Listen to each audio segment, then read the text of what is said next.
हो चालेल.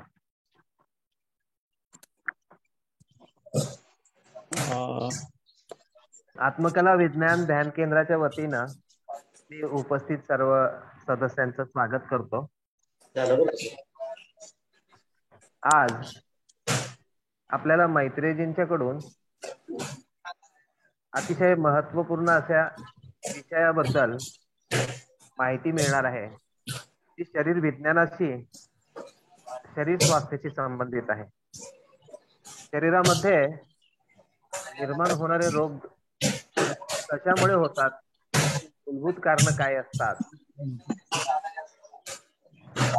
आणि याला विज्ञानाच्या माध्यमातून म्हणजे पाण्याचे महत्व जाणून घेऊन पाण्याने आपल्या शरीरातील रोग आणि व्याधी यावर कशी मात करता येऊ शकेल या संदर्भात सखोल असं मार्गदर्शन मैत्रीजींकडनं मिळणार आहे. मी सर्वांना विनंती करतो की त्यांनी आपले ऑडिओ आणि व्हिडिओ बंद आहे ना याची खात्री करावी. व्हॉट्सअपवर पाठवतो.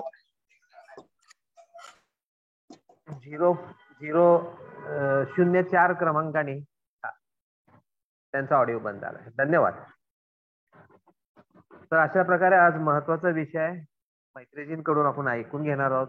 शांतपणे ऐकून घेऊया. मैत्रीजींना मी विनंती करतो की त्यांनी आपल्या कार्यक्रमास सुरुवात करावी. आम्ही सर्वजण शांतपणे आम्हाला जे ठाऊक आहे ते सारं काही विसरून नव्यानं ऐकण्यासाठी बसू, जाणण्याचा प्रयत्न करू की शरीर स्वास्थ्याचे प्रश्न कसे निर्माण होतात आणि त्याच्यासाठी पाणी कसे महत्वपूर्ण काम करते. अतिशय जागरूकपणे, सजगपणे आपण सारं काही ऐकूया. या कार्यक्रमाचं रेकॉर्डिंग होणार आहे, ते त्यानंतरही ऐकण्यासाठी मिळणार आहे. कोणाला लक्षात नाही आलं तर त्यांनी प्रश्न उपस्थित करण्यापेक्षा संपूर्ण कार्यक्रम पुन्हा ऐकावा आणि रेकॉर्डिंग देखील पुन्हा आपल्याला ऐकायला मिळणार. धन्यवाद. मैत्रीजींना विनंती करतो त्यांनी कार्यक्रम आपल्या पद्धतीने सुरू करा. धन्यवाद त्रिभुवन आणि उपस्थित सर्व सदस्यांचं मनपूर्वक आभार.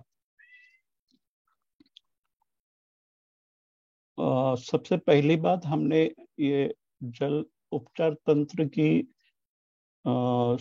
एक 7 दिन का शिविर हुआ था हमारा पुणे में. उस समय जल तंत्र उपचार का संक्षिप्त में हमने उस 7 दिन के शिविर में लिया था. मगर अभी 2022 में जो शिविर हुआ उसमें भी हमने लिया था. तो बहुत सारे लोगों ने एक रिक्वेस्ट की थी कि हमको उसको ठीक से समझा नहीं, हम फिर से उसको थोड़ा डिटेल में समझाने की कोशिश इस जूम मीटिंग के माध्यम से हम कर रहे हैं. तो सबसे पहली बात कि हमारी बीमारी जो है वो निर्माण कैसे होती है, कहाँ से उत्पन्न होती है. हमारे फिजिकल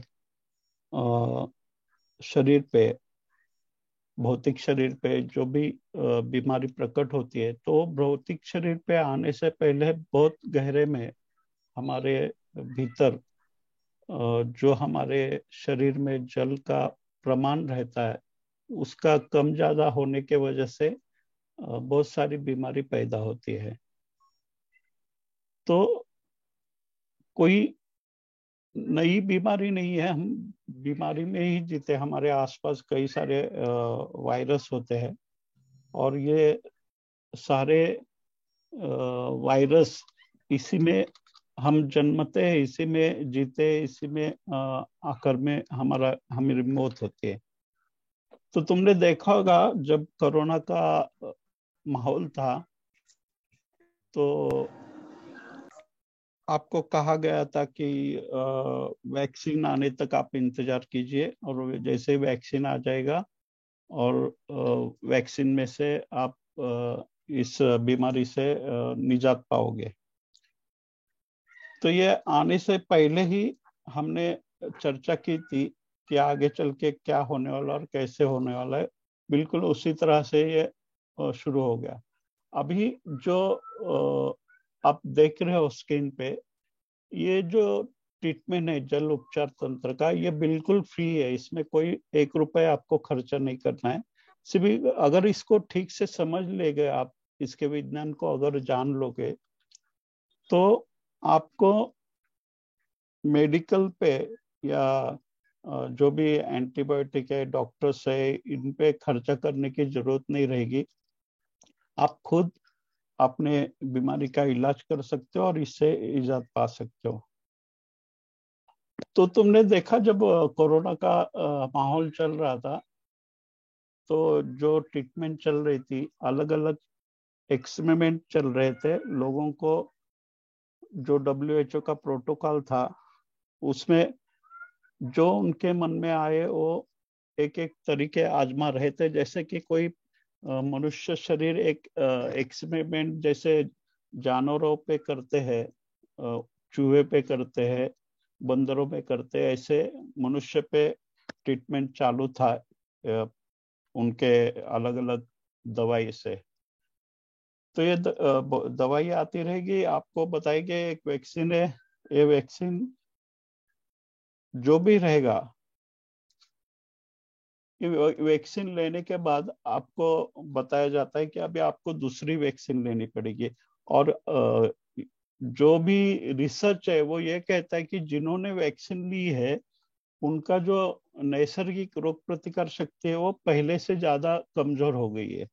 ये हकीकत है। जिन जिन लोगों ने वैक्सीन लिया है, उनकी जो नेचुरल जो रोग प्रतिकार शक्ति है, वो जो ह्यूमन सिस्टम है, अंदर की जो रोग प्रतिकार शक्ति हमारे शरीर के अंतर्गत जो परमात्मा ने, जो प्रकृति ने हमें दी है हमारे जन्म के साथ, वो जो नैसर्गिक है वो कमजोर हो गई है।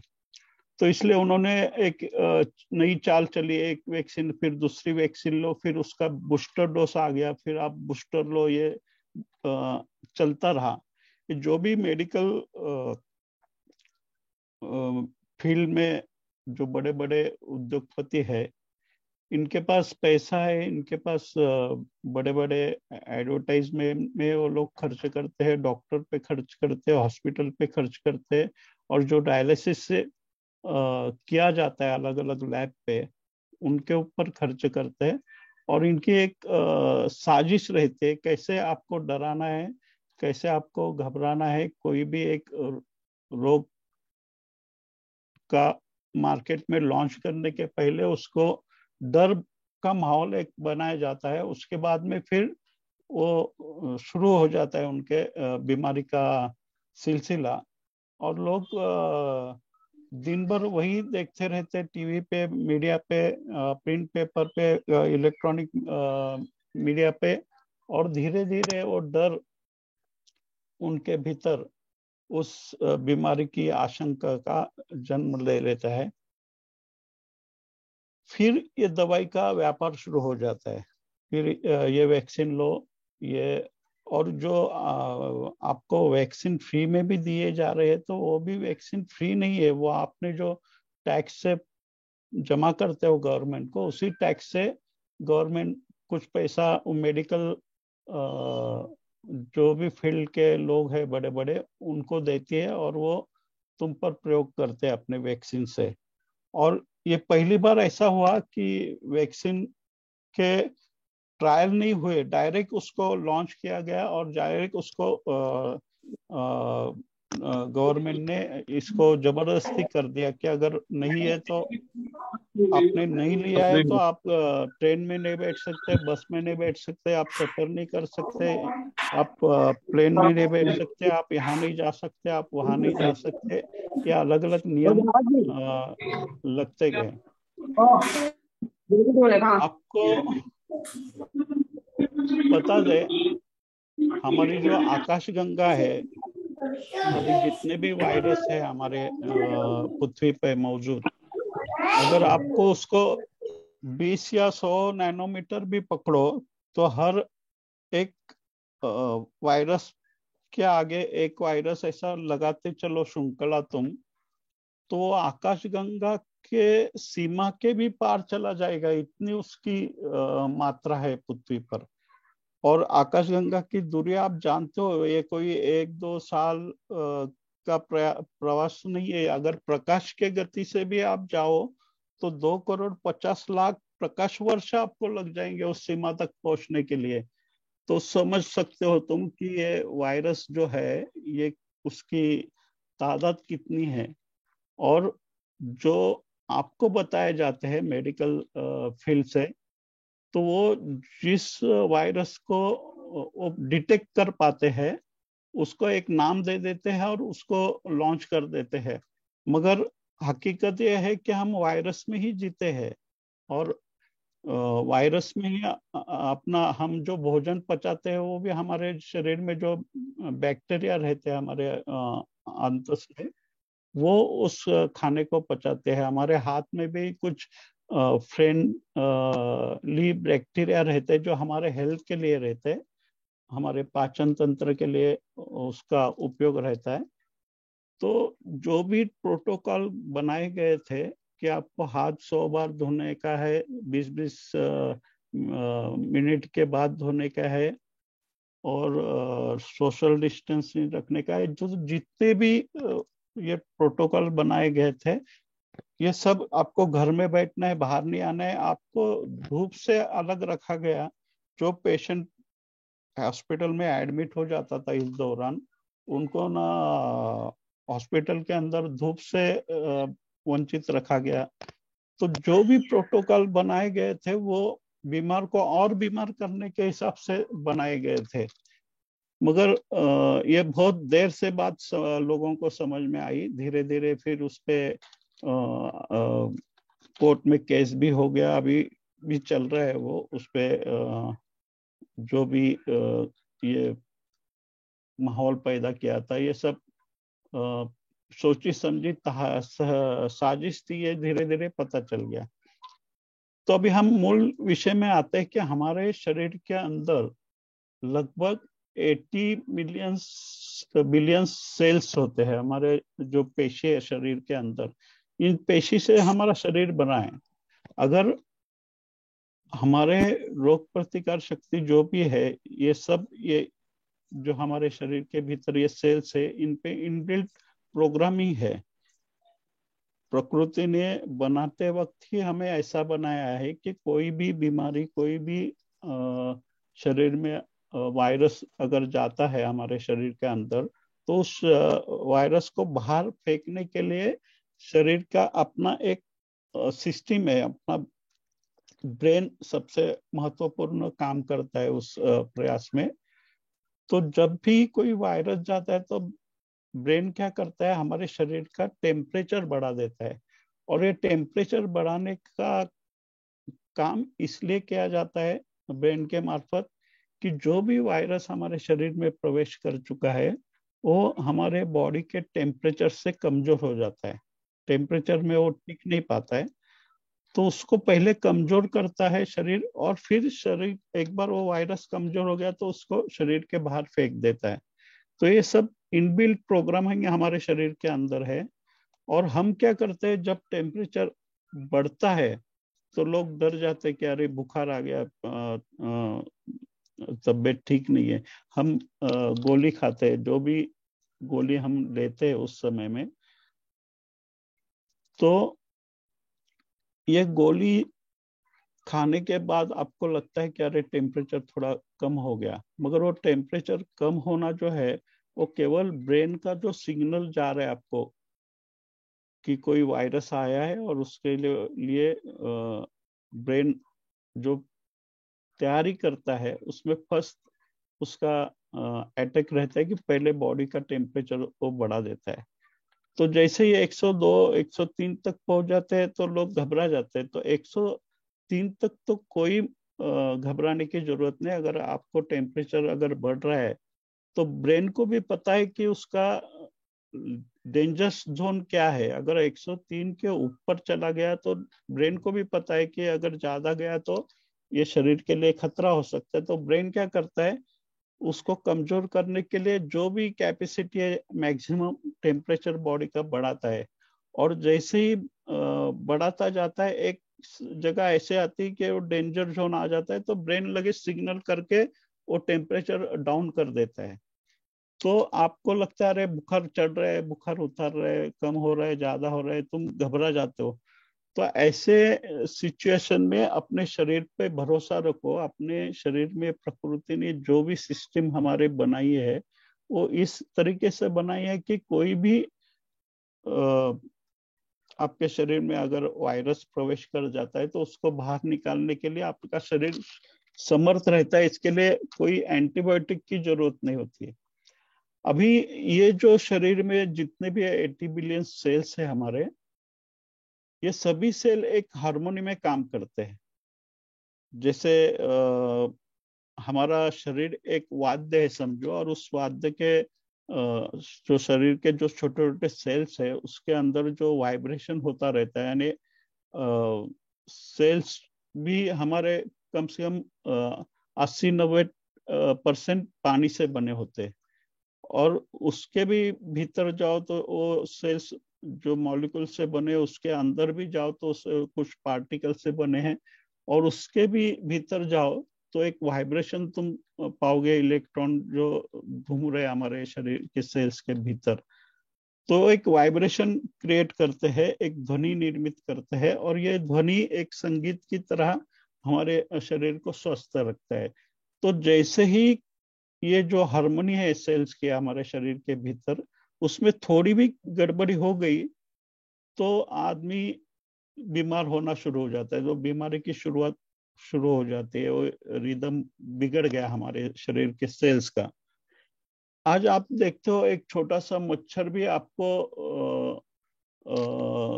खतरनाक मालूम पड़ता है। मच्छर भी अगर कोई काट ले तो आप डर जाते हो। तो जैसे डेंगू का मच्छर है, तो ये जितने भी डेंगू भी अगर हो गया आपको, तो आप जाते हो डॉक्टर के पास, डॉक्टर कुछ दवाई देना शुरू करता है, कुछ सलाइन चढ़ाना शुरू करता है। पहली तो बात एक समझ लो कि किसी भी इन्फेक्शन ये जो डेंगू वगैरह वायरल जो इसके जरिए जो विषाणु जो वायरस तुम्हारे शरीर में प्रवेश करता है, उसका कोई इलाज नहीं हो सकता है। इलाज इसलिए नहीं हो सकता है क्योंकि वायरस की अपनी भी एक कला है। वो जब शरीर के भीतर जाता है तो अपने रंग रूप आकार बदलते रहता है। तुम उसको जो भी इलाज चला, भी जैसे कोरोना का हुआ, ये जो भी वायरस था अंदर गया, तुमने उसके लिए वैक्सीन बनाया, मगर आप वैक्सीन बना के क्या करोगे? वो वैक्सीन को बनती है वायरस से ही। वायरस का ही लैब में एक कमजोर वायरस को थोड़ा कमजोर करके उसको उस रसायन में डालकर तुम्हारे शरीर में भेजा जाता है। मगर जब प्राकृतिक ढंग से अगर वो वायरस तुम्हारे शरीर में प्रवेश करता है तो उसको बाहर फेंकना आसान होता है। मगर ये जो लैब में बना हुआ वैक्सीन है, ये कोई भी परमानेंट या कारगर इलाज नहीं रहता। इसलिए तो तुमको दूसरा वैक्सीन लगाना पड़ता है, दूसरा बूस्टर लगाना पड़ता है। अगर ये सही में इसका इलाज है तो एक वैक्सीन से काम हो जाना चाहिए तुम्हारा, तो बार बार वापिस उसको बूस्टर और ये लगाने की जरूरत क्या है? इसका मतलब है कि वो उसका उपयोग ही नहीं है। तो जो भी हम छोटे छोटे बीमारी है, हम मच्छर से भी डरने लगे हैं। हम ज्यादातर कर बाहर की जो दवाई है उस पर निर्भर हो गए हैं। हम हमारे अंदर की जो शक्ति है, हमारे अंदर का जो प्रकृति ने हमें दिया है, उसको हम बिल्कुल भूल गए हैं, उसका उपयोग ही भूल गए। हम बाहर बाहर पे डिपेंड होते जा रहे हैं और भीतर की शक्ति को भूलते जा रहे हैं। अभी मनुष्य का जन्म भी पानी में ही होता है। हमारे माँ के गर्भ में जब हम होते हैं तो हमारे शरीर का जो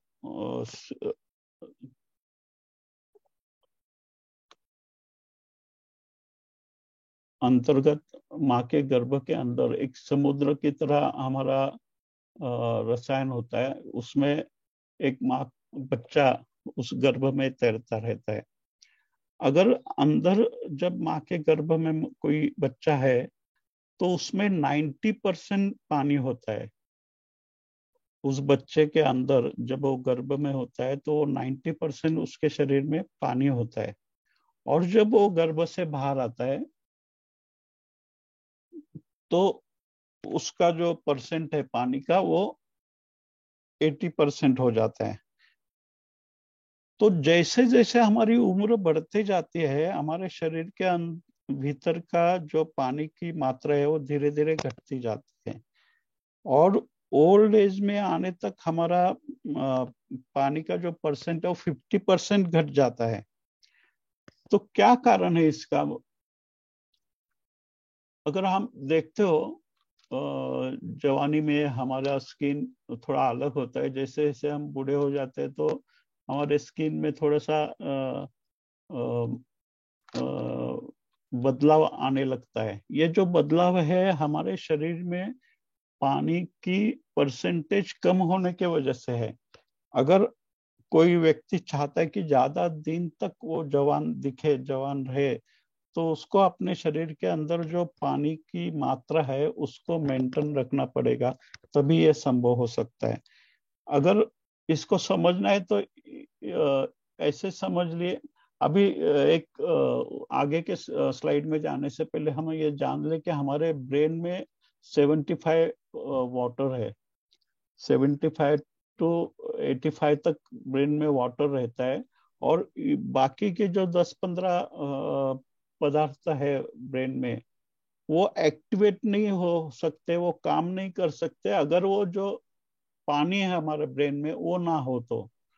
तो सब मेन काम तो पानी का होता है हमारे ब्रेन में। ब्रेन जो भी काम करता है उसका एक्टिवेशन जो भी है, तो इससे हर हमारे ब्लड में भी 83% पानी है, हमारे हार्ट में 79% पानी है, हमारे यहाँ तक कि जो बोन्स है, हमारे हड्डी जो है, जो सबसे कठिन जो पार्ट है हमारे शरीर में, हड्डी, उसमें भी 22% वाटर रहता है। हमारे जो मसल्स है उसमें भी 75% पानी होता है। जो हमारा लीवर है उसमें भी 86% पानी होता है, हमारे किडनी में भी 83% पानी होता है। तो हम पानी कैसा पीना चाहिए उस पर इससे पहले हमने बात की थी, कैसे पानी पीने का जो तरीका है। तो ये आपके स्क्रीन पे एक अंगूर का चित्र आया होगा। उसमें एक लेफ्ट साइड में और राइट साइड में एक मनुका है। जो हम अंगूर को आप देखो और बाजू में जो मनुका है उसको देखो। ये अंगूर इतना ताजा तवाना ये लग रहा है, इसमें पानी के परसेंट ज्यादा है, और जो मनुका है उसमें पानी का परसेंट बिल्कुल घट गया है।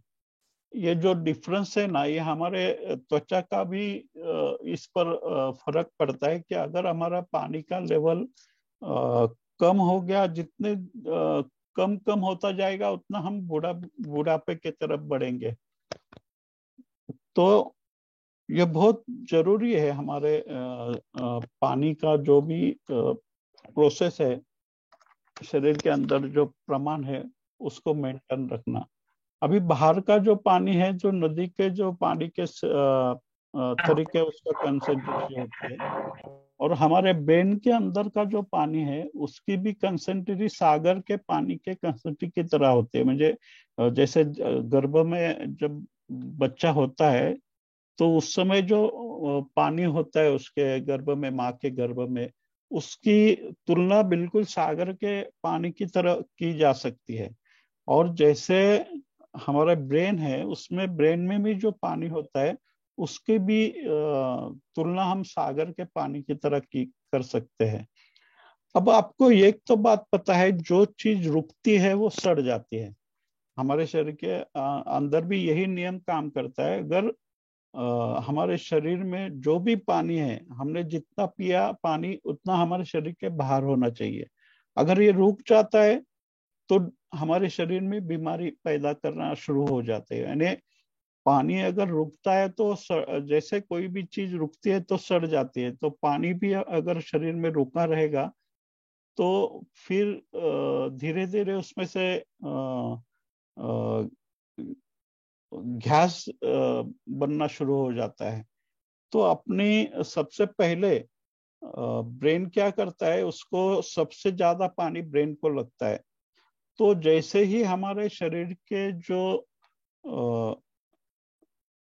पानी का लेवल कम होने लगता है, जो भी जिसको हम डिहाइड्रेशन बोलते हैं, जब पानी लेवल कम होने लगता है शरीर में, तो ब्रेन क्या करता है, हमारे शरीर में 75% पानी है, तो धीरे धीरे वो मसल्स का पानी बॉडी में जहाँ जहाँ जिस जिस ऑर्गन में पानी है, तो वहां से ब्रेन क्या करता है, उसका पानी का लेवल वो सब जगह मेंटेन करता रहता है। तो वो उसको अगर कम पड़ गई तो दूसरे जगह जो पानी ज्यादा जा रहा है वहां से रोक के वो अपनी तरफ उसको कर लेता है, क्योंकि उसको काम करने के लिए, ब्रेन को काम करने के लिए पानी बहुत ज्यादा जरूरी है। पानी के आधार पे वो अपना ब्रेन पूरे बॉडी को कंट्रोल करता रहता है। तो हमारा पसीना जो है, या हमारा जो यूरिन के जरिए हम पानी छोड़ते हैं पसीने के जरिए, और हमारा जो खाना हम डाइजेस्ट होता है जब, तो उस समय भी जो हम बाहर निकालते हैं उसमें भी 1-1.5 लीटर पानी होता है। ये अगर अगर कैलकुलेशन हम करें, हमारे पसीना है, हमारा यूरिन है, या हमारा खाना डाइजेस्ट होने के बाद जब हम बाहर फेंकते हैं, तो उसमें 1-1.5 लीटर पानी हमारा निकल जाता है। तो जितना बाहर जाता है उतना हमें पीना पड़ता है। अगर हम जो अतिरिक्त एक्सरसाइज भी हम करते हैं तो उसमें भी जो एनर्जी खर्च होती है, तो उसको रिकवर के लिए पानी की जरूरत होती है। और जब पानी कम होता है शरीर में तो उसे कहते हैं डिहाइड्रेशन। और जैसे अभी मैंने कहा कि अंगूर से किशमिश जब बनना की जो प्रोसेस है, वो जवानी से बुढ़ापे की तरफ सरकने के एक तरीका। तो सबसे पहले एक बात और जान लो कि आप ना अपने शरीर के साथ हमें मित्रता करनी चाहिए। हमने शरीर की भाषा हम भूल गए, शरीर का लैंग्वेज हम भूल गए। हम टोटली लैक पे डिपेंड है। शरीर खुद हमें सिग्नल देता है। आपको कोई डायग्नोसिस करने के लिए जाने की जरूरत नहीं है, आपका शरीर खुद आपको सिग्नल देता है। मगर उस सिग्नल को समझने को, शरीर की भाषा को समझने का जो टेक्निक है, हम धीरे धीरे भूलते गए। एक बात याद रखना, हमारा जो पेशाब है, अगर ये साफ है सफेद पानी के जैसा, तो समझ ले कि आप बिल्कुल स्वस्थ हो। और जैसे जैसे उसका कलर बदलता जाएगा, जैसे वो येलोइश होते जाएगा, तो इसका मतलब है शरीर में कोई बीमारी है। इसलिए आप कभी भी ख्याल करो, जब भी कोई वायरस से आप बीमार होते हो, आपको टेम्परेचर होता है, तो आपकी जो पेशाब है वो उसका कलर बदल जाता है। और अगर आप एंटीबायोटिक लेते रहोगे तो ये कलर और ज्यादा डार्क होते जाता है। मतलब आपकी जो स्वास्थ्य है वो और आप बिगाड़ते जाते हो अगर एंटीबायोटिक लेते गए तो अपना डायग्नोसिस करने का सबसे आसान तरीका क्या है कि अगर हमारा जो भी पेशाब हम यूरिन बाहर जाता है, अगर वो साफ है, सफेद है, तो इसका मतलब है आप स्वस्थ हो। और जैसे उसका कलर बदल जाएगा तो समझ लेना कि कुछ गड़बड़ है, आपको उसको ठीक करना शुरू कर देना है। अभी हमारा जो ब्रेन है वो सबसे महत्वपूर्ण हमारा ऑर्गन्स है हमारे शरीर में, और वो पूरे हमारे बॉडी को कंट्रोल करता रहता है। जैसे मैंने कहा कि हमारा ब्रेन भी 85% 90% वाटर से बना हुआ रहता है, और उसको काम करने के लिए पानी की जरूरत रहती है। तो ब्रेन जो अन्य हमारे शरीर में ऑर्गन्स है जो कम महत्वपूर्ण है, उससे पानी चुराना शुरू कर देते हैं। वहां का जो पानी है वो अपनी तरफ खींचना शुरू कर देता है। वहां से पानी कम कर देता है और वो अपनी तरफ खींचने शुरू होता है। तो सबसे पहले वो क्या करता है, मसल से पानी निकाल लेता है अपनी तरफ। अगर उसको पानी कम पड़ गया तो वो क्या करता है, तुम्हारे शरीर में जो मसल्स में जो 75% पानी है वो कम करके अपनी तरफ खींच लेता है। तो सबसे पहले जो आपको फीलिंग आएगी, वो आपको लगेगा बहुत वीकनेस मालूम पड़ेगा आपको।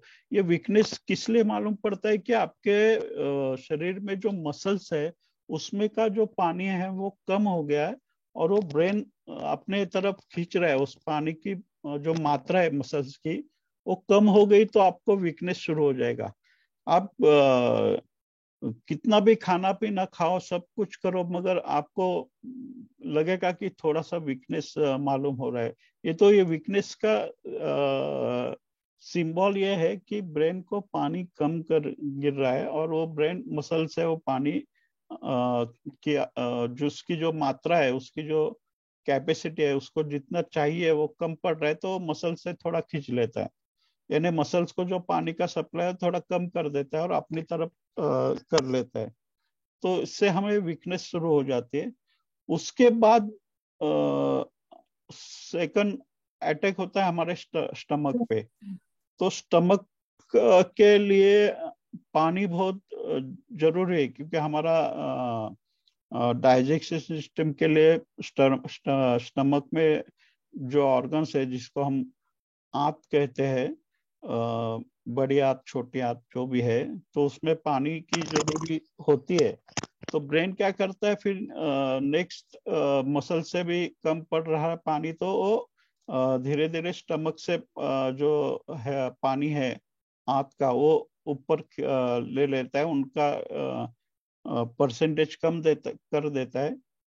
तो ऐसा करने से ही सबसे पहले एसिडिटी और डाइजेशन का प्रॉब्लम शुरू हो जाता है।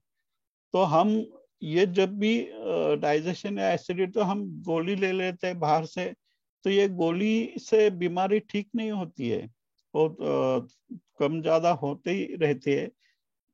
तो ये एसिडिटी भी इसके वजह से होती है कि तुम्हारे शरीर को, ब्रेन को पानी कम पड़ रहा है, तो तुम्हारे जो आंत का पानी है वो भी ब्रेन धीरे धीरे अपनी तरफ खींच लेता है, या उसका जो पानी का सप्लाई वो कम कर देता है।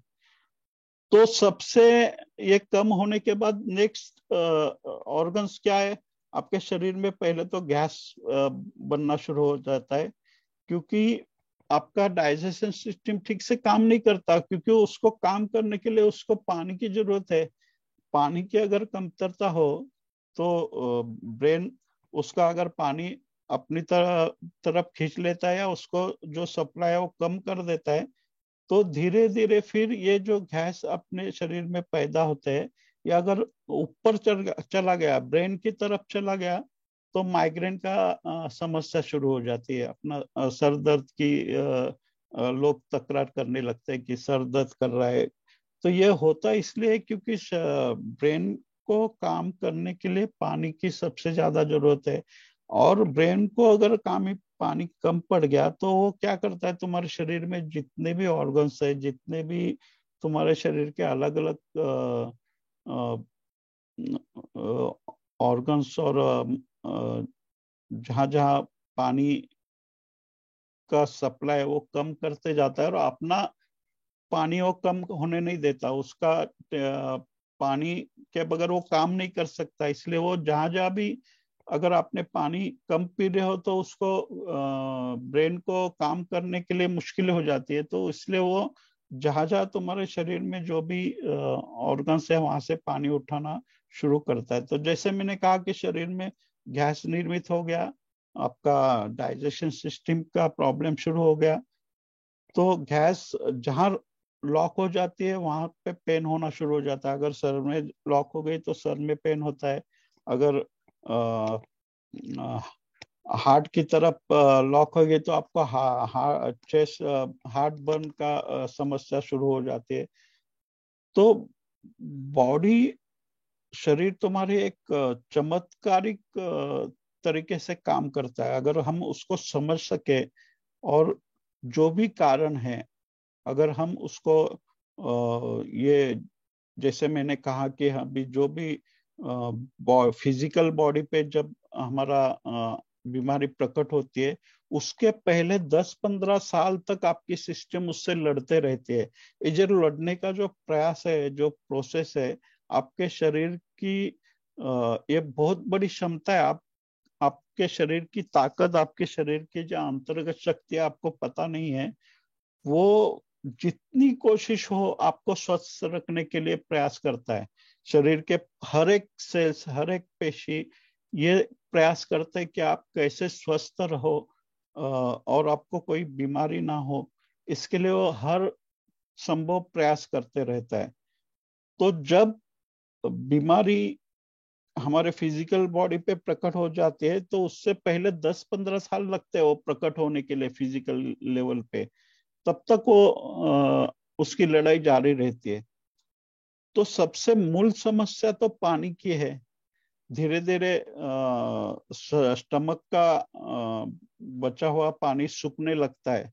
छोटी आंत सूखती है, फिर बड़ी आंत सूखती है, और नेक्स्ट जो प्रोसेस है हमारे जो ब्लड सर्कुलेशन है, तो ब्लड के भीतर जो पानी है वो धीरे धीरे फिर ब्रेन अपनी तरफ खींचना शुरू कर देता है। तो ये जैसे ही ब्लड का पानी ब्रेन अपनी तरफ खींचने लगता है, या उनको जो पानी का सप्लाई है वो थोड़ा कम करके अपनी तरफ कर लेता है, तो हमारे हाथ पैर ठंडे होने लगते हैं, खून के नसें भी पतली होने लगते हैं, और पानी की कमी के कारण हमारा खून थोड़ा सा गाढ़ा हो जाता है। तो जैसे ही खून गाढ़ा हो जाता है हमारा, तो हमारे हृदय को काम करने के लिए ज्यादा प्रेशर देना पड़ता है। मतलब आपका ब्लड सर्कुलेशन, पूरे शरीर में ब्लड पहुंचाने का जो काम है वो हृदय करता है। अगर पानी गाढ़ा हो गया, ब्लड गाढ़ा हो गया, तो उसको ज्यादा प्रेशर लगाना पड़ता है। तो जैसे ही ज्यादा प्रेशर से वो काम करना शुरू करता है, तो आपको बीपी की समस्या शुरू हो जाती है। तो जब भी आप डॉक्टर के पास जागे, डॉक्टर आपको जिंदगी भर के लिए बीपी की गोली शुरू कर देता है। तो ये बीपी की गोली समस्या नहीं है। ये बीपी क्यों हो रहा है कि हमारे शरीर में पानी के कमी के वजह से हमारे हृदय का काम करने का जो प्रोसेस है वो उस पे थोड़ा प्रेशर लग रहा है, इसलिए तो बीपी बढ़ रहा है। तो अगर तुम बीपी की गोली शुरू कर देते हो, तो आप जिंदगी भर के लिए एक नई समस्या खड़े कर देते हो। तो ये सॉल्यूशन नहीं है। मगर डॉक्टर को जो प्रोटोकॉल दिया जाता है, डॉक्टर को जो ट्रेनिंग दी जाती है, वो ऐसे ही दी जाती है कि कोई भी अगर पेशेंट आ गया, उसका ब्लड प्रेशर तुमने चेक किया, अगर वो ज्यादा है तो आप उसकी गोली शुरू कर दो। और डॉक्टर उसको इस तरह से बताता है कि आपको इसको मिस नहीं करना है। अगर आपने मिस किया तो आपको तकलीफ हो सकती है। और धीरे धीरे ये बीपी की गोली क्या करती है, बीपी की गोली बीपी कम नहीं करती। आप लेते हो गोली तो खाली आपका जो ब्लड है, वो ब्लड का जो गाढ़ापन है वो कम करने के हिसाब से वो काम करती है। तो इससे क्या होता है, आपका जो हार्ट है वो कमजोर होने लगता है। यानी अगर आप रेगुलर बीपी की गोली ले रहे हो तो आपका हार्ट धीरे धीरे कमजोर होता जाएगा। ये कमजोर इसलिए होगा क्योंकि आप जो गोली ले रहे हो, वो गोली आपके हार्ट को कमजोर कर रही है। उसको धीरे से पंप करने के सिग्नल वो गोली से जा रहे हैं। तो आप समझो, इसके कारण आपके हार्ट का जो नेचुरल प्राकृतिक सिस्टम है काम करने का, उसकी कार्य क्षमता पे एक तरह से निर्बंध आ जाते हैं। वो पूरी शक्ति से, पूरी क्षमता से काम नहीं कर पाता। और ये सिर्फ इसके कारण कि बीपी की गोली के कारण आपका हार्ट कमजोर होने लगता है। आपको लगता है कि बीपी की गोली ले रहा हूं और मेरा बीपी लेवल में आ रहा है, तो मैं आपको ये कहता हूँ कि पहली बात तो तुम ये डायग्नोसिस करने के लिए जाते ही क्यों हो? आपका शरीर खुद बता देता है आपको बीपी कम है, ज्यादा है। और ज्यादा होने का मतलब ये नहीं होता कि आप कुछ हार्ट से समस्या से ग्रसित हो। जरूरी नहीं है, क्योंकि कभी कभी हाई बीपी किसी के लिए नॉर्मल होता है। ये जो आंकड़े बनते हैं ना, ये मेडिकल फील्ड में जो बड़े बड़े कंपनियों के बैठे हैं, ये तय करते हैं। आपको शरीर को तय करने दो ना, आप उस आंकड़े में क्यों अटके हो? आपको स्वस्थ रहना है या वो आंकड़े को देखना है कि इतना बीपी हो गया, अरे बाप रे अभी बीपी बढ़ गया। आपका शरीर सिग्नल देगा ना, तब आपको चलने में प्रॉब्लम हो रही, सांस अटक रही, आपको जल्दी हांफने लगे हो, सीढ़ी चढ़ते ही आपको थक जाते हो, तो ये सब सिग्नल शरीर खुद देता है आपको। ये ख्याल रखना कि जो भी मेडिकल साइंस में, या आपका ब्लड शुगर का हो या बीपी का हो, इसके जो चार्ट बनाए जाते हैं ना, ये हाई और लो के जो बनाए जाते हैं ना, ये मेडिकल टीम के तरफ से बनाए जाते हैं। और ये इसी तरह से बनाए जाते हैं कि ज्यादा से ज्यादा लोग पेशेंट हो जाए उनके तरफ। और हम ये भी नहीं देखते कि हमारा शरीर स्वस्थ है तो हम देखते कि अरे बीपी बढ़ गया है, जो आंकड़े में फंस जाते हैं हम। और वो आंकड़े को मेंटेन करने के लिए हमारे पूरे शरीर का स्वास्थ्य बिगाड़ देते हैं। कोई भी मेडिसन, एंटीबायोटिक जो भी आप लेते हो, वो आपके शरीर में जो वाइब्रेशन है, आप जैसे मैंने पहले कहा था कि हमारे शरीर में जो रिदम है पेशी का, सेल्स का, वो रिदम बिगड़ने के लिए सबसे का ज्यादा अगर किसी का हाथ है तो हम जो मेडिसिन लेते हैं उसका है, जो एंटीबायोटिक हम लेते हैं उसका है। और होता क्या है कि एंटीबायोटिक की बहुत सारी प्रचार है, उनके जो भी अलग अलग तरीके से उनके प्रचार होते हैं, उनके विज्ञापन आते हैं टीवी पे, रेडियो पे, थिएटर पे, आप जहाँ जाते हो आप वो देखते हो, डॉक्टर आपको बताता है। तो हम जो हमारे ब्रेन में जो सिग्नल आप भेजते हो, उस तरह से आपको रिएक्ट होना शुरू करता है सर। अगर सेल्स की मानो, तुम्हारे शरीर के भीतर जो सेल्स है, तुम्हारे शरीर के भीतर जो पेशी है, अगर उनकी मानो तो वो पूरा प्रयास करते हैं आपको स्वस्थ रखने के लिए, मगर आपको भरोसा ही नहीं अपने शरीर पे, आप दवाई पे भरोसा कर लेते हैं। और जो आदमी दवाई पे भरोसे चलता है, वो धीरे धीरे पाता है कि उसका शरीर कमजोर होने लगा है, उसकी ताकत कमजोर होने लगी। और जो अपने शरीर पे भरोसा करता है, वो बहुत कम समय में रिकवर कर लेता है। उसको मेडिसिन की भी जरूरत नहीं है। अगर आप कितना भी खतरनाक वायरस हो रहने दो, अगर आप बीमार पड़ गए हो तो आप शरीर पे भरोसा रखो, आपका शरीर खुद उससे निपटारा करेगा। मगर हम गोली लेके निपटारा करना चाहते हैं, तो ये जो शॉर्टकट का रास्ता है ना, ये हमें बहुत और गहरे बीमारी में ले जाता है। हमें पता नहीं चलता, शुरुआत होती है ऐसे छोटे छोटे गोली से, और फिर धीरे धीरे हम उस जाल में फंसते जाते हैं, जो मेडिकल जो बड़ी बड़ी कंपनियों के व्यवसाय है, उसी उसी पे दम पे चलते हैं, करोड़ों का कमाते हैं वो, ये बीमारी के डर दिखा दिखा के। तो डॉक्टर कहता है कि आपका बीपी बढ़ गया है, मगर उसको रीजन क्या है ये बताओ तो नहीं पता चलेगा। और इसके बाद क्या होता है, हमारा जो लंग है, हमारे जो फुफ्फुस है, वो इफेक्ट होने शुरू हो जाते हैं, क्योंकि उसमें से भी ब्रेन हमारा पानी कम करते चलता है। तो धीरे धीरे हम एक बीमारी से दूसरे बीमारी के तरफ यात्रा शुरू हो जाती है हमारी। और दूसरी एक बात क्या होती है, जब भी हमारे शरीर में बीपी बढ़ता है तो डॉक्टर तो गोली तो शुरू कर देता है, और एक सलाह आपको देता है कि आप खाने में नमक कम कर दो। तो खाने में जब नमक कम हो जाने शुरू हो जाता है, नमक हम कम कर देते हैं, तो धीरे धीरे हम और एक बीमारी की तरफ सरकना शुरू कर देते हैं।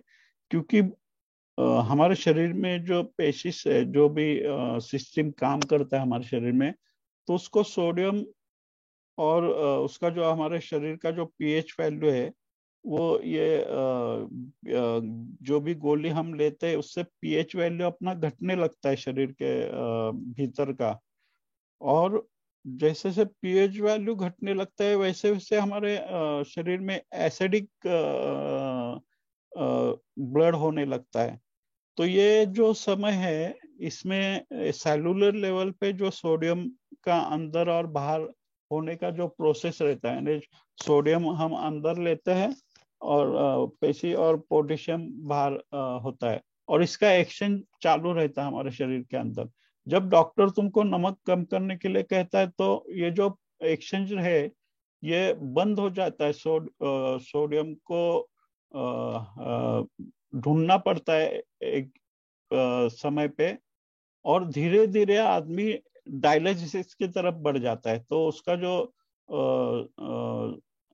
सोडियम बढ़ता है, पोटेशियम का लेवल बढ़ता है, सोडियम वो पोटेशियम सोडियम को ढूंढता है, उसको नहीं मिलता है, कम मात्रा में मिलता है, तो धीरे धीरे फिर हमारी किडनी इफेक्ट होनी शुरू हो जाती है, और कुछ पेशेंट को फिर डायलिसिस पे रखा जाता है। तो ये डायलिसिस के भी पेशेंट्स है, इनका भी हाल यही है। ये शुरू होता है बीपी से, और धीरे धीरे फिर नमक का आपको अगर प्रयोग करना है तो आपके खाने में आप नमक कम करके देखो या बंद करके देखो, आपका शरीर जो है वो उसमें सूजन आनी शुरू हो जाती है। अगर थोड़े दिन आपने नमक का खाना बंद कर दिया तो आप पाओगे कि आपके चेहरे पे, आपके हाथ पे, आपके पैरों पे एक सूजन तुम महसूस करना शुरू कर देते हो। क्योंकि ये नमक जरूरी है हमारे शरीर में। सबसे महत्वपूर्ण अगर खून के लिए हमारे जो भी महत्वपूर्ण प्रोसेस है हमारे शरीर के अंदर, उसके लिए नमक बहुत जरूरी है। उसको कम करने से आपका बीपी कम होता है, ऐसा गलती में मत पड़ो, क्योंकि उसकी आवश्यकता है आपके शरीर को। तो मगर ये मेडिकल फील्ड की तरफ से एक डर बैठाया जाता है। डॉक्टर आपको बताता है कि ऐसा करो, ऐसा मत करो, खाने में नमक कर दो। अभी तो बिल्कुल ये आम आदमी भी ये सलाह देना शुरू कर दिया है। इतना उसका गहरा प्रचार हो गया है कि आप थोड़ा सा बीपी का कंप्लेंट हो तो लोग आपके आसपास के बता देंगे कि आपको नमक कम करना चाहिए खाने में। और ये जो प्रोसेस है इसमें एसिडिक मीडियम बढ़ते जाता है। हमारे शरीर में जो माइक्रोब्स है उनके लिए बहुत बड़ा ये उपहार होता है उनके लिए, क्योंकि वो उसी एसिडिक मीडियम में वो ज्यादा जीते हैं। और ये अगर जारी रहा तो इन्फेक्शन का चांसेस आपका बढ़ना शुरू हो जाता है। तो इसके बाद में सबसे लास्ट ऑर्गन जो है आपका, जो ब्रेन है, तो जैसे ही आप धीरे धीरे आपके एक एक हथियार ब्रेन ये करने लगता है, उसको मेन जरूर होते पानी। पानी का कमतरता से धीरे धीरे फिर एंजाइटी, डिप्रेशन के दौर शुरू हो जाते हैं, नर्वस डिसीज शुरू हो जाता है। हम चाय कॉफी तो पीते हैं मगर प्लेन वाटर कोई पीना नहीं चाहता। और जूस भी इसका पर्याय नहीं है। याद रखना, अगर आप जूस पीते हो, आपको लगता है पानी की कमतरता जूस से भी नहीं भरी जा सकती है, तो पानी के लिए पानी ही चाहिए, दूसरा कोई पर्याय उसको नहीं चल सकता। मैंने उसका सब्स्टिट्यूट कुछ भी नहीं है, उसको पानी ही चाहिए। तो जैसे ही डाइजेशन के लिए पानी कम होता है तो उसको जूस, नारियल पानी और अन्य तरीके से लिया गया पानी, ये कुछ इससे काम नहीं करता, उसके लिए पानी ही चाहिए। तो पानी हमें कब पीना है? चाहिए रात में सोने के समय हमारे जो हीलिंग की प्रोसेस होती है वो शुरू हो जाती है, तो समय से ज्यादा पानी को पीना पड़ता है। अगर सोने के पहले, यानी खाना खाने के 1-2 घंटे के बाद आप पानी पी सकते हैं 2-3 ग्लास, तो उससे क्या होता है, आपके शरीर के जो डाइजेस्टिव सिस्टम है उसको काम करने के लिए पानी की जरूरत होती है। और खाना खाने के आधे घंटे पहले और नाश्ता करने के आधे घंटे पहले आपको पानी पीना है, और उसके बाद 2 घंटे के बाद आपको पीना है। खाना खाते हो या नाश्ता खाने वक्त क्या होता है, आपका जठर अग्नि प्रज्वलित होता है। तो उस समय में अगर आप ज्यादा पानी पियोगे तो क्या होगा, आपका जो जठर अग्नि प्रज्वलित हो गया वो बुझ जाएगा। तो ये जो बुझने की प्रक्रिया है, जिसके कारण हमारा जो पाचन है वो ठीक से नहीं हो पाता है। तो इसलिए हमें ख्याल रखना है कि हमें पानी कब पीना है। नाश्ता करने के, खाना खाने के आधे घंटे पहले, और नाश्ता और खाना खाने के बाद 1-2 घंटे के बाद आपको पानी पीना है। तो अभी बात आ जाती है कि हम हमारा जो डायग्नोसिस सिस्टम है वो उस पर असर होना शुरू हो जाता है। और एक बात ये होती है कि सबसे, मैंने कहा कि लास्ट ऑर्गन हमारा ब्रेन है। तो तुम्हारा डायग्नोसिस सिस्टम बिगड़ जाता है, इसमें से भी पानी कम होने लगता है। तुम्हारा हार्ट प्रेशर से चलना शुरू कर देता है, और जिसको हम बीपी कहते हैं वो इस कारण से होता है। और उसके बाद हमारे फेफड़े पे उसका असर होना शुरू हो जाता है, और अस्थमा का प्रोसेस शुरू हो जाता है उसके बाद में। तो ये एक एक करके हमारे जो भी डिसीज है वो शुरू हो जाते हैं। अभी जैसे अरे मग अशी का नाही म्हणलं, मग तुम्ही भाकरी केल्या, आता जेवायचंच आहे आम्हाला. जाऊ ना, उद्या जाऊ ना. अब हम आते हैं अगले इस पे कि हमें पानी कौन सा पीना चाहिए, सॉलिड, लिक्विड और गैसेस। ऐसे अलग अलग तरीके से पानी होता है, मगर वाटर का स्ट्रक्चर हर इसका अलग अलग होता है। तो ऑर्गेनाइज्ड वाटर यानी विदाउट माइक्रोब्स के मेरे ख्याल से किसी का ऑडियो ऑन है त्रिभुवन, अगर ऑर्गेनाइज्ड वाटर खाली नाही गेलं त्रिभुवन ऑडियो म्यूट कर सकते? अंजली जोशी कृपया म्यूट व्हा. अंजली जोशी कृपया म्यूट व्हा. तो ऑर्गेनाइज वाटर जो है, अभी जो माइक्रोज जो रहते हैं पानी के अंदर, तो अभी तुम देखते हो इकोगार्ड या बोरवेल का पानी या बिस्लरी का पानी या बॉटल का पानी, कौन सा पानी पीना चाहिए? एक्चुअली इसका जो पानी का जो TDS है वो 100 से 300 के रेंज में होना चाहिए। अगर तुम औरों का पानी लेगे या बॉटल का पानी लेगे तो उसका DTS 100 से बहुत कम होता है, और बोरवेल का अगर पानी लोगे तो उसका TDS 800 के ऊपर चला जाता है। तो ये दोनों भी पानी आपके शरीर में समस्या निर्माण कर सकते हैं। तो नल का पानी लोगे कॉर्पोरेशन का, तो उसमें क्लोरीन होता है, उसमें स्मेल होता है, और इसके पहले हमने बात की थी तो उससे और क्या क्या समस्या पैदा हो जाती है। तो इससे क्या होता है, हमारे मॉलिक्यूलर स्ट्रक्चर जो है खराब हो जाता है। नल का पानी लेने से उसको नल के पानी को भी हम स्टैंडर्ड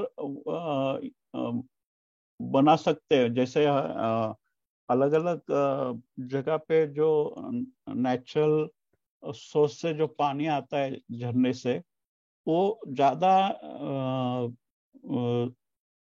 एनर्जी उसमें रहती है और ज्यादा वो शरीर के स्वास्थ्य के लिए जरूरी रहता है। तो हम नल के पानी से या आरओ के पानी से भी ये सिस्टम कर सकते हैं। उसके लिए आपको क्या करना पड़ेगा, एक मटका 3 मटके आपको लेने पड़ेंगे, एक के ऊपर एक ऐसे रखने पड़ेंगे। तो सबसे ऊपर का जो मटका है उसमें थोड़ा बड़े पत्थर पहले डालने हैं, और थोड़ा सा जो कोयला रहता है, बड़े पत्थर और कोयले डाल के उसके बाद में फिर जो कोयला तुम डालोगे तो ये दूसरे मटके में इसको कोयले को डाल सकते हो। तो उस पे छोटा सा छेद आपको करना है, तो ये पहले मटके से छान के पानी दूसरे मटके पे आएगा, दूसरे मटके से भी कार्बन से बहुत सारे प्रोसेस उससे भी छान कर वो तीसरे मटके में जाएगा। तो वहां पे आपको एक ब्रास का ये मिलता है, ये इसको आखिरी इसमें डालना है आपको। तो आखिरी इसमें से ये ब्रास का जो है, हम कभी कभी ब्रास के बॉटल से भी पानी पीते हैं, मगर उसमें क्या होता है कि ब्रास के बॉटल डेली साफ करना बहुत जरूरी होता है, क्योंकि उसका जो माइक्रोज है वो उसमें जो स्ट्रक्चर है उसका, पानी का कॉपर के प्लेट के या सिल्वर के प्लेट के आउटर स्ट्रक्चर में जो इलेक्ट्रॉन्स होते हैं, इससे माइक्रोज क्लीन हो जाते हैं। मगर पानी में उससे मूवमेंट होता है, उससे एनर्जी आती है। तो अगर बालू में, पत्थर में, कोयले में छान कर वो नीचे आ जाएगा मटके में, तो आखिरी मटके में कॉपर प्लेट अगर आप रख दोगे तो पानी पीने के लिए यूज कर सकते हैं। और कॉपर बॉटल कभी कभी थोड़ा सा उसमें प्रॉब्लम क्या होता है, उसमें मुंह छोटा होता है, उसको साफ नहीं किया जाता है ठीक से। और माइक्रोस को साफ, कॉपर माइक्रोस को साफ करते हैं, तो उसको डेली साफ करना बहुत जरूरी होता है। तो जो भी लोग कॉपर का बॉटल से पानी पीते हैं, उनको ये ख्याल में रखना है कि उसको नमक और नींबू से डेली साफ करना बहुत जरूरी है। और हम इतना घर में जो भी है हमारे किचन में, हम कोई बाई आती है, हम उसको दे देते हो, कैसे साफ करते हैं आपको पता नहीं। तो ये जरूरी है कि अगर कॉपर के बोतल से आप पानी पियो तो उसको डेली साफ करना जरूरी है। उसको थोड़ा साफ करना थोड़ा मुश्किल रहता है, इसलिए ये मटके का जो सिस्टम है वो सबसे आसान है। तो प्लास्टिक के बोतल में भी जो नया रिसर्च कहता है कि हर मनुष्य के शरीर में प्लास्टिक के पार्टिकल पाए गए हैं, जो भी हमारे हाथों में चिपक जाते हैं, जिनके बाल जल्दी उड़ने शुरू हो जाते हैं। अंत में प्लास्टिक पार्टिकल होने से संभावना ज्यादा होती है और बाल को झड़ने का। और प्लास्टिक बॉटल का डेड वाटर भी खा जाता है।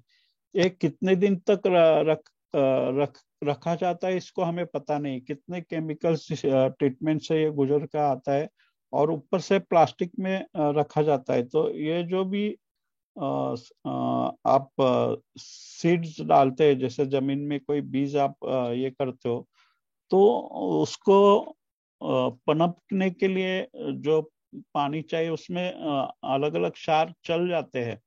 मगर आपके शरीर में जो पानी जाएगा उसको पानी का एनर्जी लेवल आपको मेंटेन करना पड़ेगा। तो अल्कलाइन वाटर करने के लिए आप कोई उसमें फल भी रख सकते हो, मगर एक आधा ही फल आपको रखना है, जैसे कि नींबू आप रख सकते हो।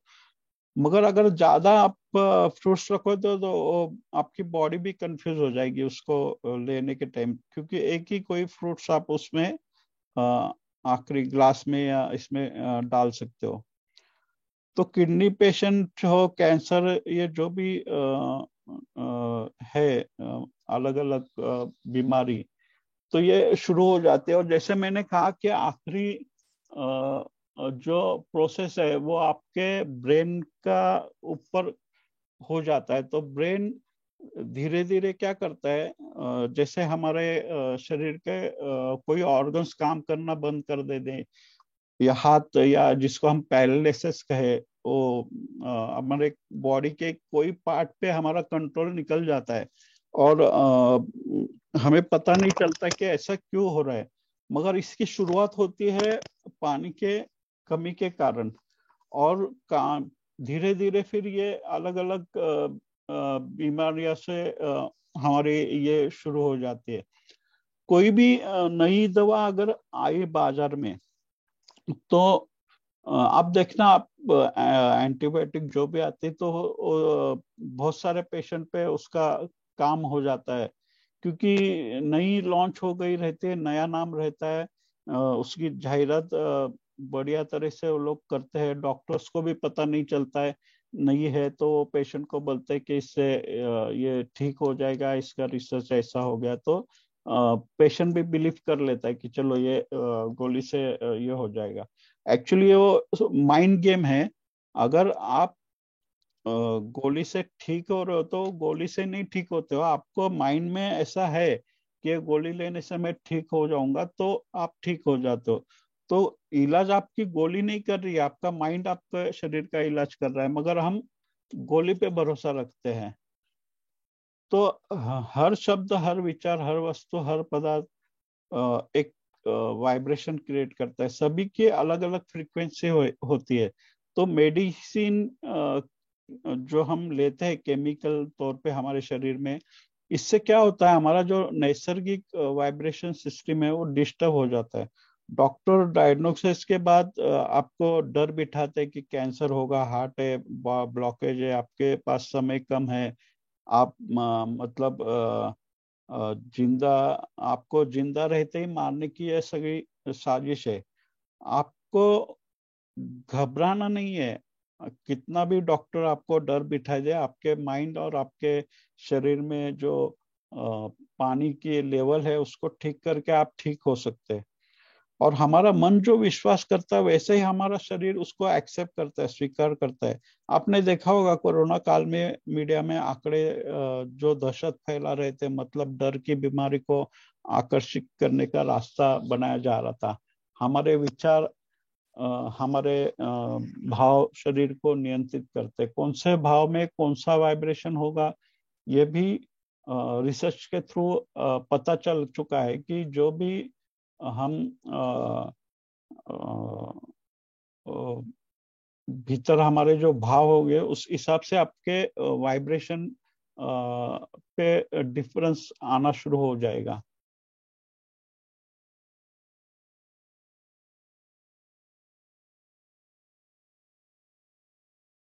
कुछ स्लाइड मिस हो गए हैं शायद।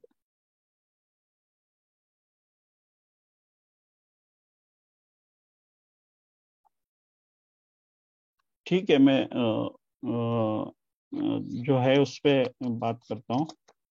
कौन से जैसे कि हमारा ब्लेन है करते हम, तो उसमें हमारे वाइब्रेशन 30 का होता है। तो हम कभी कभी हमारे संदेह, हमारे अपेक्षा, हमारा द्वेष, हमारी जेलसी या हमारा जो भी प्रेम, तो ये हर एक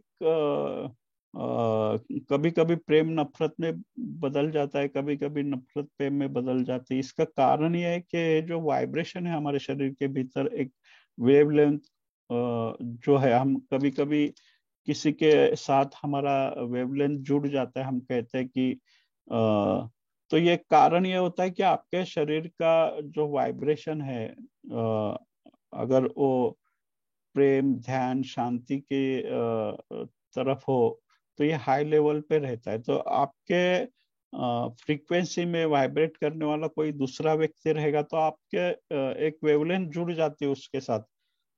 अभी मैंने पिछले एक इसमें कहा था कि हम एक चावल पे जो प्रयोग किया गया था, एक चावल के बरनी पे 3 बरनी लिए थे और उसमें चावल रखा गया था, उस पे पानी डाला गया था।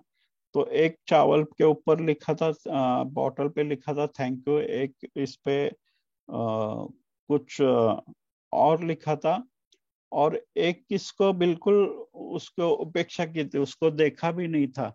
ऐसा प्रयोग किए गए तो पता चला कि जिसपे थैंक यू लिखा था वो चावल के दाने ज्यादा देर तक बने रहे। जो जिन पे नफरत का, द्वेष का ये लिखा गया था वो जल्दी सड़ गए, काले पड़ गए, और जिन पे तुम ध्यान ही नहीं दिया था वो उससे भी जल्दी खराब हो गए। तो ये जो पानी के ऊपर जितने भी प्रयोग किए गए तो इससे ये तो पता चलता है कि शरीर तो हमारा ऑर्गन से बना है, ऑर्गन सेल से बना है, सेल्स मॉलिक्यूल से बने हैं, मॉलिक्यूल एटम से बने, और एटम सब एटॉमिक पार्टिकल से बने हैं। तो ये सब एटॉमिक पार्टिकल पे जो वाइब्रेशन हो, अगर उसको हम ठीक कर सके तो हम शरीर को स्वस्थ कर सकते हैं। और कोई भी दवाई, कोई भी मेडिसिन इस लेवल पे काम नहीं करता, वो सेल्स के लेवल पे काम करेगा, मगर एटोमेटिक लेवल पे, पार्टिकल्स, एटोमेटिक पार्टिकल लेवल पे वो काम नहीं करता। इलेक्ट्रॉनिक जो है उसके भीतर घूमने वाले, उसका जो वाइब्रेशन को अगर हम समझो, हमारे शरीर का जो वाइब्रेशन है उसको, अगर सेल्स का जो वाइब्रेशन है उसको अगर एक रिदम में हम कर सके, हमें पानी के थ्रू ऊर्जावान पानी लेके, तो ये धीरे धीरे ये जो भी डिस्टर्ब हो गए जो रिदम है, वो धीरे धीरे रिदम में आने शुरू हो जाएंगे। और 1-2 साल, कभी कभी जब बीमारी आती है शरीर के लेवल पे, तो जो सिस्टम में शुरू हो गई तो 1-2 साल तक तो आपको पता भी नहीं चलता कि ये बीमारी पनप रही है आपके। और जैसे छोटा मोटा पेन है, थकान है, फीवर है, आप गोली खाते रहते हो, गोली खाते रहते हो, ऑर्गन धीरे धीरे डिस्टर्ब होने शुरू हो जाते हैं। बीमारी एकदम से नहीं आती फिजिकल लेवल पे, वो पहले शरीर पूरी तरह से उसको फाइट करता है, उसको रोकने का प्रयास करता है। तो आपको क्या करना है, आपको सचेत रहना है, आपको सिस्टम जो भी है आपके शरीर में, हमारे शरीर की प्रति एक प्रेमपूर्ण, मित्रतापूर्ण भाव अपना होना चाहिए। और शरीर की लैंग्वेज हम समझनी चाहिए, उसकी जो भी डायग्नोसिस सिस्टम पे भरोसा मत रखो। जो भी आंकड़े आपको मेडिसिन टीम की तरफ से बताए जाते हैं कि आपका बीपी इतने में रहना चाहिए, आपका शुगर इतने पे, उस पे भरोसा मत रखो, आपके शरीर पे भरोसा रखो।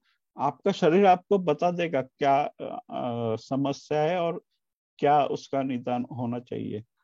तो कोई भी एलोपैथी दवाई सेलुलर लेवल पे काम नहीं करती, एटोमेटिक लेवल पे काम नहीं करती, केवल पानी ही सब एटोमेटिक लेवल पे काम करता है। और शरीर में अगर पानी का वाइब्रेशन अच्छा रख सके तो शरीर स्वस्थ रहेगा। अगर ये बिगड़ गया तो बीमारी पैदा होगी। तो हर इमोशन एक पर्टिकुलर ऑर्गन को इफेक्ट करता है। तो ऐसे बहुत सारे प्रयोग हो चुके हैं, पर पानी के भीतर वाइब्रेशन बदलने से बीमारी ठीक हो जाती है। और अलग अलग जगह का पानी पे प्रयोग किया गया तो उस पे भी बहुत सारा डिफरेंस देखा गया। अभी हर देश का जो नल पे जो पानी आता है उसका भी प्रयोग किया गया, तो हर एक देश का पानी का क्रिस्टल अलग अलग है। ये माइक्रोस्कोप पे, इलेक्ट्रॉनिक माइक्रोस्कोप पे देखे पता चल रहा है। और अगर तुम बॉटल पे लेबल भी चिपका दो हैप्पीनेस का, कृतज्ञता का, प्रेम का, तो वो पानी के गुणधर्म बदलने शुरू हो जाते, शक्तिशाली पावरफुल कंपन पैदा होने शुरू हो जाते हैं आपके पानी में।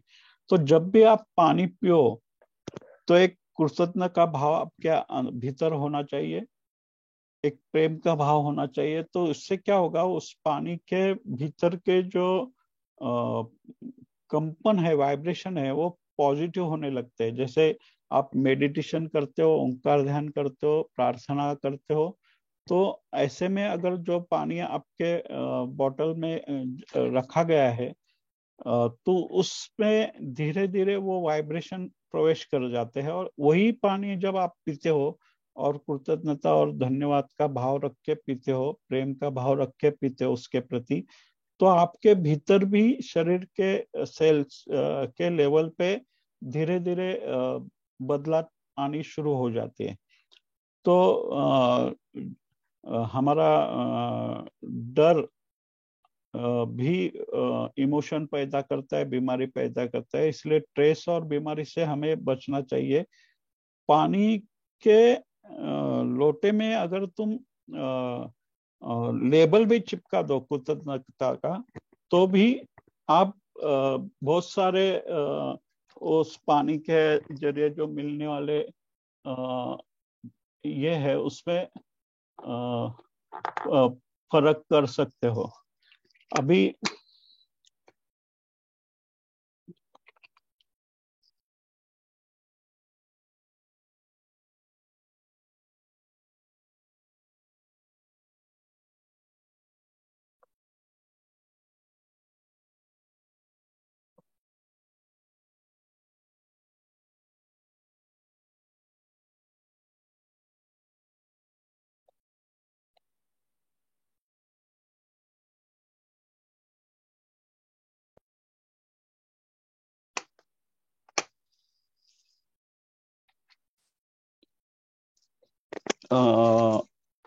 मैं वीडियो और ऑडियो दोनों मेरा ऑन है। आपको